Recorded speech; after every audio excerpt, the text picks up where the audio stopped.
Dikisahkan oleh Rasulullah SAW tentang seorang pemuda dan sedekah-sedekahnya. Suatu malam pemuda tersebut berdoa kepada Allah memohon petunjuk seseorang yang pantas menerima sedekah. Dan setelah ia berdoa, dalam keadaan gelapnya malam, ia berjalan membawa sedekahnya, lalu dia menemukan seorang laki-laki dan dia memberinya sedekah. Ini sedekah untukmu. Esok harinya, ia mendengar berita bahwa seorang pencuri telah menerima sedekah. Laki-laki itu merasa kena prank dan salah alamat nih sedekah saya, pikirnya. Untuk kedua kalinya, laki-laki itu bertekad akan memberikan sedekah pada orang yang tepat. Dia kembali berdoa kepada Allah Subhanahu wa Ta'ala, memohon petunjuk tentang seseorang yang benar-benar pantas menerima sedekah. Malamnya ia keluar kembali membawa sedekahnya secara sembunyi-sembunyi. Lalu dia menemukan seorang perempuan dan memberinya sedekah. Ini sedekah untukmu. Esok harinya ia mendengar berita lagi nih. Kali ini ia mendengar berita tentang seorang pelacur telah menerima sedekah. Dia kembali merasa salah dalam bersedekah. Kok nggak nyampe ya pada orang yang membutuhkan, pikirnya. Untuk ketiga kalinya, pemuda tersebut bertekad akan menemukan orang yang tepat menerima sedekah. Kembali ia meminta petunjuk kepada Allah tentang seseorang yang berhak mendapatkan sedekah. Malamnya ia kembali berjalan membawa sedekahnya dan dia bertemu dengan seseorang lalu memberinya sedekah. Ini sedekah untukmu. Esok harinya pemuda tersebut bersiap nih mendengar berita. Ternyata berita yang didengarnya adalah seorang kaya raya telah menerima sedekah, padahal masih banyak yang miskin yang berhak sebenarnya.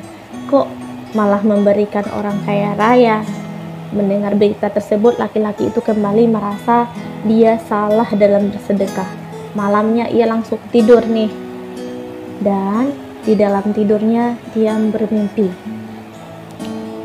Dia mendapatkan keterangan-keterangan tentang sedekah yang pernah diberikannya. Penjelasan pertama, seorang pencuri yang menerima sedekah.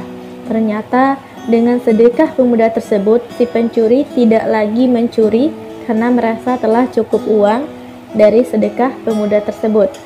Penjelasan kedua, yaitu pelacur yang menerima sedekah. Ternyata dengan sedekah pemuda tersebut telah menghalanginya untuk berzina karena ia merasa telah memiliki cukup uang sehingga tidak perlu lagi bermaksiat. Yang ketiga, seorang kaya raya yang menerima sedekah. Dengan sedekah pemuda tersebut menyadarkan orang kaya tersebut akan pentingnya bersedekah dan menggunakan harta dengan baik. Ia menjadi sadar selama ini ia tidak pernah bersedekah. Dia hanya menggunakan hartanya untuk dirinya sendiri, untuk keluarganya, dan tutup mata kepada orang lain. Ternyata pemuda tersebut tidak pernah salah alamat dalam bersedekah. Dari cerita tersebut, kita bisa memetik beberapa hikmah. Yang pertama, ketika kita bersedekah, luruskan niat karena Allah dan yakin feedback terbaik itu hanya dari Allah Subhanahu wa Ta'ala semata. Yang kedua, ketika kita bersedekah, kita harus lepaskan ia dengan ikhlas. Tidak perlu mencari tahu siapa yang telah menerima sedekah kita dan tidak perlu mencari tahu untuk apa sedekah kita digunakan. Yang ketiga, kita harus yakin setiap kebaikan tidak akan pernah salah alamat dan ia akan selalu tepat sasaran karena itu kembali kepada niat kita. Kalau niat kita kebaikan, insya Allah dia sampai kepada kebaikan. Sekian video saya kali ini, semoga ada manfaatnya. Terima kasih untuk teman-teman yang sudah menonton video ini sampai akhir. Dukung channel ini terus dengan subscribe, like, and share. Assalamualaikum warahmatullahi wabarakatuh.